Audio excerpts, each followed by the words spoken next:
Would you like to see an X-ray of your soul, an X-ray of your emotional infrastructure? Well, just like the body, today with scans, with X-rays, with different types of technologies, we can see the inner workings of what makes us tick. We have a blueprint that will give you a picture of the spectrum of your emotions, an understanding how they work and what you can do to improve them. Check out the description below, the special Omer book, 49 steps, personal refinement, character development, understanding and cultivating the very nature of your emotional being. As I was watching the April 8th, 2024 solar eclipse, I had a thought that I'd like to share.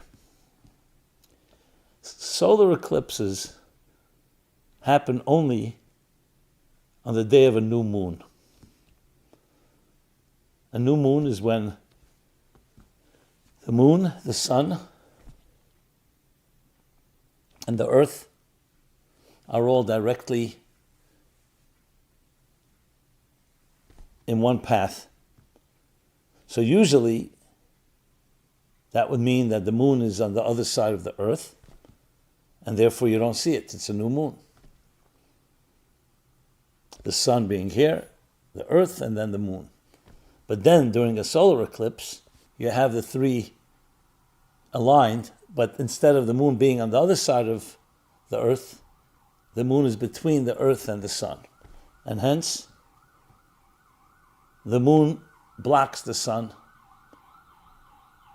And in different parts of the globe, we either see a total eclipse or a partial eclipse. This year's eclipse happened on the new moon of the month of Nisan, which is considered the first and the head of the lunar year. In the Bible we read that the beginning of Exodus, the story of Exodus of Egypt, begins when God says to Moses, "This is the new moon. This is the month. And this should become the beginning of your lunar year, the month and the beginning of the year of redemption. In 2 weeks from now, the Jewish people will be redeemed and freed from their long, arduous, and painful bondage and exile." Now, a new moon, we know, is invisible. That's why it's a new moon. The first few days of the month, the moon begins to appear. Then the first quarter, then the second quarter, the full moon, on the 15th of the lunar month, and then around the 22nd of the lunar month is the third quarter. And then it wanes until it is reborn again, a new moon. So there's really nothing to see when there's a new moon. And yet, during the eclipse of the sun, the new moon suddenly comes alive. Not due to its brightness, but actually due to its darkness. So as we saw the moon moving slowly, covering up the sun, think about it. Usually bright things outshine less bright things, things that are more dim. Here, the new moon, the HaChodesh Hazeh Lachem, is covering up the brightest of all luminaries in our celestial system, the sun.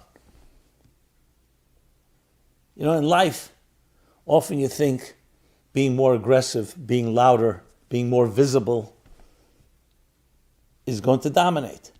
Here we see the moon the exact opposite.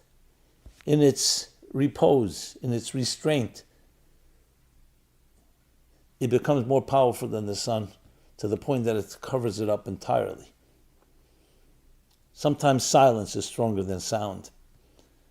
In Hasidic terminology, bittul, the moon represents the smaller luminary, Hamoyer HaKatan, the smaller luminary, which refers to its humility, its modesty, its selflessness. And that is even more powerful than the powerful rays of the bright, glaring sun.